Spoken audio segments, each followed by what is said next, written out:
سلامونه او درنښت. اوس مو پام راړوم د دې ساعت خبرونو ته. د روسیې مرستیال لومړی وزیر ویلي چې مسکو باید د هند سمندر ته د ریل پټلۍ د یوې نوې لارې د جوړېدو امکان وڅېړي څو د هرمز او باسپور تنګیو بدیل رامنځته شي.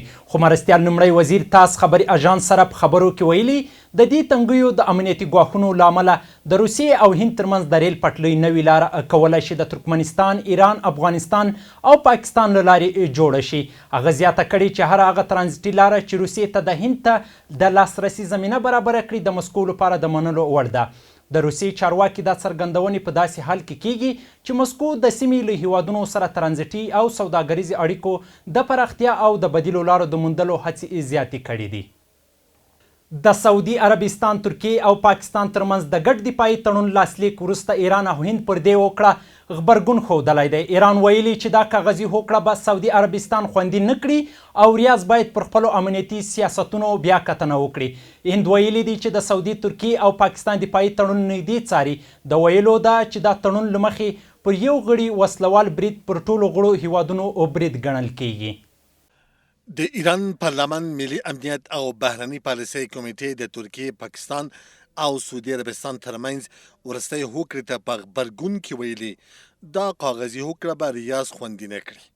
د دغې کمیټې غړي ابراهیم رضایي وویل دا هوکړه به سعودي عربستان ته هغه امنیتي تضمین ورنه کړي چې ریاض یې توقع لري. رضایي پر ټولنیزو رسنیو خپل بیان کې ویلي سعودي عربستان باید په دې پوه شي چې پاکستان او ترکیې سره شوی کاغذي هوکړې یې نشي خوندي کولی ځکه په تیر کې هم ریاض له لسیزو پر امریکا تکیه درلود خو سره له دې بیا هم سعودي عربستان خوندي نه شو. نوموړي د سعودي عربستان مشرتابه ته د مشورې په ډول ویلي پر خپلو پالیسیو له سره کتنه وکړي تر څو د هیواد امنیت ساتلو لپاره نورو ته اړتیا پیښه نه شي. د سعودي عربستان، ترکیې او پاکستان ترمنځ د وروستۍ هوکړې یوه ماده داسې ده چې د یوه هیواد پر خلاف برید د دریو هیوادونو پر ضد برید ګڼل کیږي. خو د ترکیې د بهرنیو چارو وزیر حکان فیدان ویلي چې د ترکیې، سعودي عربستان او پاکستان ګډ ټالواله دفاعي بڼه لري او د پراختیا غوښتنې یا تعرضي تګلاره نه تعقیبوي. فیدان زیاته کړې تر هغه چې پر دې هیوادونو برید ونه شي دغه ائتلاف له هیڅ هیواد سره د شخړې نیت نه لري. gerekiyor.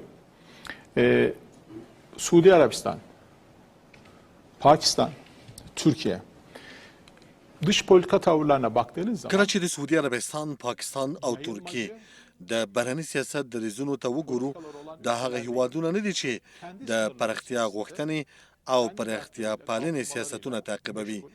کله چې موږ له دغو هیوادونو سره یو ځای کیږو په طبیعي ډول یو دفاعي ډله جوړوو، په بل عبارت هیڅ ډول تعرضي تګلاره نه لرو.